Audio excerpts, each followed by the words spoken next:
Hello बच्चों, आज हम आपका हिस्ट्री का चैप्टर आगे बढ़ाएंगे। हजारों सालों के दौरान हुए परिवर्तनों की पड़ताल।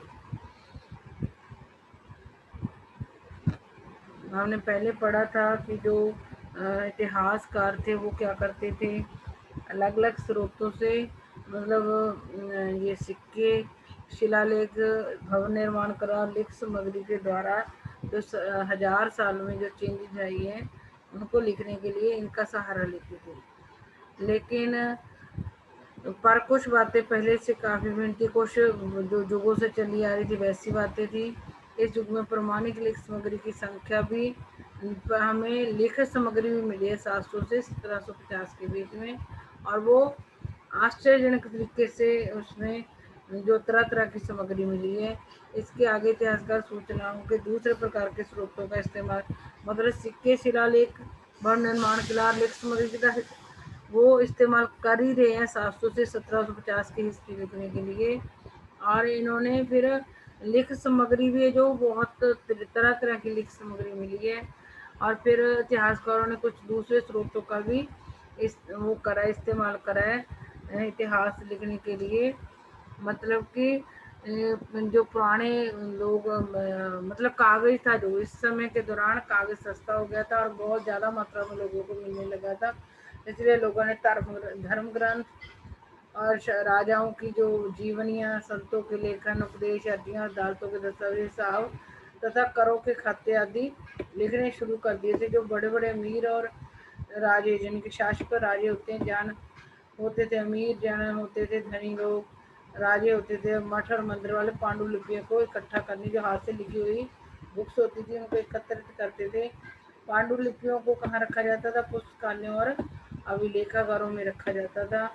इन पांडुलिपियों तथा दस्तावेजों से इतिहासकारों को बहुत सारी जो पांडुलिपियाँ लिखी हुई मंत्रों, धनी लोगों की और राजाओं की मिली है, उससे इन पांडुलिपियों और दस्तावेजों से इतिहासकारों को बहुत सारी जानकारी मिली है। मगर साथ ही इन पांडुलिपियों का जो उपयोग है वो करना मुश्किल है।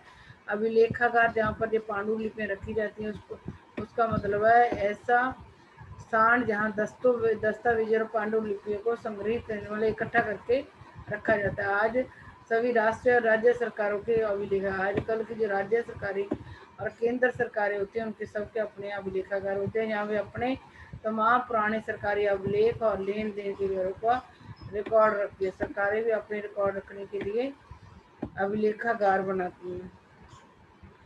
मतलब जिस टाइम की जो बात है 700 से 1750 तक, उन दिनों छापे खाने नहीं होते थे, यानी कि प्रिंटिंग मशीनें नहीं होती थी, इसलिए लिपिक या नकल नवीस हाथ से ही पांडुलिपियों की प्रतिकृति बनाते थे।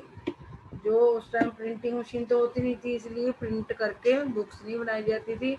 लिपिक या नकल नवीस उसको कहते हैं जो देख देख कर किसी बुक से मतलब दूसरी बुक बनाता है। एक बुक का लिखा हुआ देकर दूसरी बुक बनाता है, उसको लिपिक या नकल नवीस कहते हैं। पांडुओं की प्रवृत्ति की प्रतिकृति बनाते थे, पांडुलिपियों को देखकर वैसी ही दूसरी बुक उनकी जैसी बनाते थे। अगर आपने जब हम आप लोग भी अपना स्कूल का काम करते हो, गृह कार्य करते हो, तो नकल उतारते हुए आप भी कुछ शब्दों में हेर फेर कर देते हो।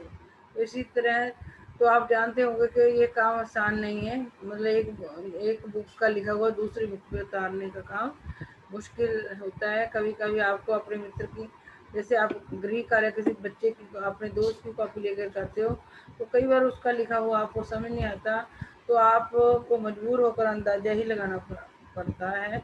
या आपको अपने दोस्त की हैंड राइटिंग समझ नहीं आती तो आप अंदाजे से कोई शब्द लिख देते हो, पढ़ता होगा कि क्या लिखा होगा, तो आप अपने अंदाजे से जो सही शब्द लिखता है वो लिख देते हो। फलस्वरूप आपके लिखे में मित्र के लिखे हुए से कुछ मोटे मोटे, छोटे मोटे, लेकिन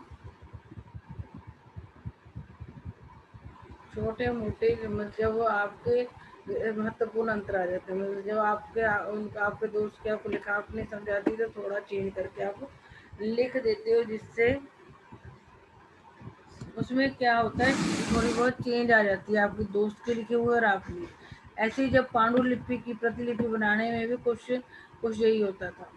जब पांडुलिपि बनाते थे नकल नवीस लिपि तो उस टाइम भी जैसे आप अपनी दोस्त की कॉपी से अपना काम करते हुए कुछ शब्दों को बदल देते, ऐसी पांडुलिपि की नकल करते हुए नकल नवीस भी कुछ ऐसे ही शब्दों को जो शब्द नहीं समझाते थे उनको अपनी मतलब अपने अंदाजे से लिख देते थे। प्रतिलिपियां बनाते हुए लिपि के छोटे मोटे फेर बदल करते चलते थे। मतलब हर लिपिक कुछ ना कुछ उसमें शब्दों का हेर फेर कर देता है, कहीं कोई शब्द कहीं कोई वाक्य। सदी दर सदी प्रतिलिपियों की भी प्रतिलिपियां बनती रही। सदी दर सदी मतलब एक वो बनी पांडुलिपि, फिर दोबारा उस पांडुलिपि को ना ऐसे फिर सदी दर सदी पांडुलिपियों की मतलब और नई मतलब कॉपियां बनती गई। तो अंततः एक ही मूल ग्रंथ की भिन्न भिन्न प्रतिलिपियां एक दूसरे से अलग होंगी। जैसे आपके दोस्त का लिखा हुआ और आपके लिखे हुए में फर्क होता है, ऐसे ही एक ही ग्रंथ की अलग अलग बंधुओं ने जो कॉपियां बनाई उससे वो प्रतिलिपियां ही एक दूसरे से अलग रख रही थी। मतलब हर बार जो लिखने वाला होता था वो शब्दों में या वाक्यों में फर्क कर देता है, जिससे जो प्रतिलिपि शुरू में जिसकी नकल मतलब वैसी ही उसकी जैसी पांडुलिपि बनानी होती थी। जब उसकी 4-5 पांडुलिपियां बन कॉपियां बन जाती थी तो उसके बाद पहली पांडुलिपि और जो बाद में बनी हुई पांडुलिपि होता है उसमें बहुत फर्क ऐसे लगता था ये अलग अलग बुक्स हैं। इससे बड़ी गंभीर समस्या उत्पन्न होगी, क्योंकि आज हमें लेख की मूल पांडुलिपि शायद ही कहीं मिलती है। मतलब जो असली बुक लिखने वाले लेखक ने लिखी थी वो उसकी नकल करते करते वो असली पांडुलिपि अब मिलती ही नहीं है। लेकिन जो उसकी नकल है वो असली पांडुलिपि से बिल्कुल अलग हो गई है। हमें बाद के लिपिकों द्वारा बनाई गई प्रतिलिपियों पर ही पूरी तरह निर्भर रहना पड़ता है। जो असली लेखक ने बुक लिखी थी वो बुक मिलती नहीं है, और बाद में जो उस बुक की मतलब कॉपियां जो दूसरों ने लिखकर बनाई, कॉपीज बनाई लिखकर, उन पर ही हमें निर्भर रहना पड़ता है। इसलिए जैसे आप नकल करते हुए अपने दोस्त की कॉपी से थोड़ा अलग लिख देते हो, ऐसे ही किसी लेखक की लिखी हुई बुक को जब कोई दूसरे सुंदर हैंड राइटिंग वाले व्यक्ति नकल नवीस लिखते थे तो वो भी फेरबदल करते थे।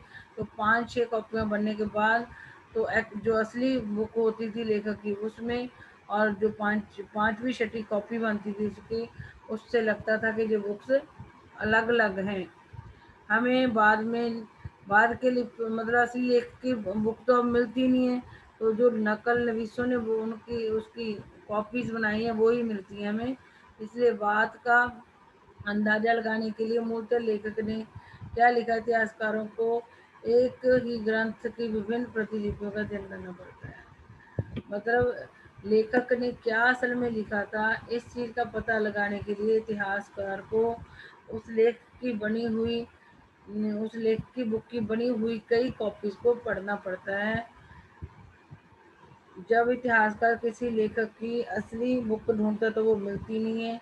उस बुक की जो नकलें होती हैं, अगर वो जितनी नकलें होती हैं इतिहास पर, वो सारी बुक्स पढ़नी पड़ती है ये जानने के लिए कि जो असली लेखक था उसने क्या लिखा था अपनी बुक के अंदर।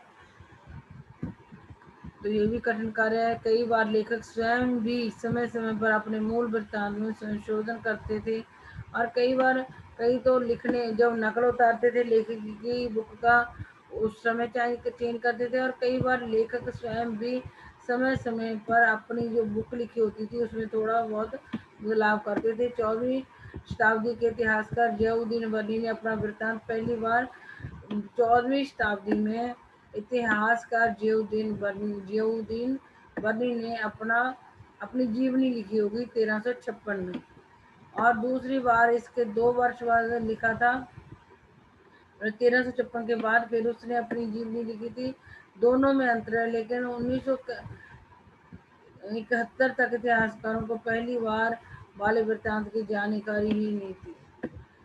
जियाउद्दीन बर्नी ने अपनी जीवनी लिखी थी 1356 में, और उसके 2 साल बाद भी उसने उसमें चेंज करी थी। लेकिन 1356 वाली चीज या 1358 वाली जो बुक लिखी थी जियाउद्दीन बर्नी ने, उसके बारे में 1971 के जो इतिहासकार थे उनको नहीं जानकारी थी। ये पुस्तकालयों के विशाल संग्रहों में दबा पड़ा था। ये जो उनकी असली बुक थी जो दिन भरने की 1356 और 1358 वाली, वो जो लाइब्रेरीज होती है उसकी जो बड़े बड़ी भंडार होते हैं बुक्स में, उसमें वो जो दिन भरने की असली बुक वो मतलब कि दबी पड़ी थी। और किसी को भी उसकी जीव दिन भरनी की अपनी लिखी हुई बुक के बारे में 1971 तक, यानी कि 600-700 साल तक किसी को ज्ञान नहीं था कि जीव दिन भरनी की असली बुक भी किसी पुस्तकालय में पड़ी है। आज हम इतना ही पढ़ेंगे वीडियो में। आप लोग इसको अच्छी तरीके से समझ लेना कि लोग इतिहासकार इतिहास लिखने के लिए कौन कौन से स्रोतों का इस्तेमाल करते थे। लिपिक वो होते हैं जो सुंदर हैंडराइटिंग में लिखते हैं।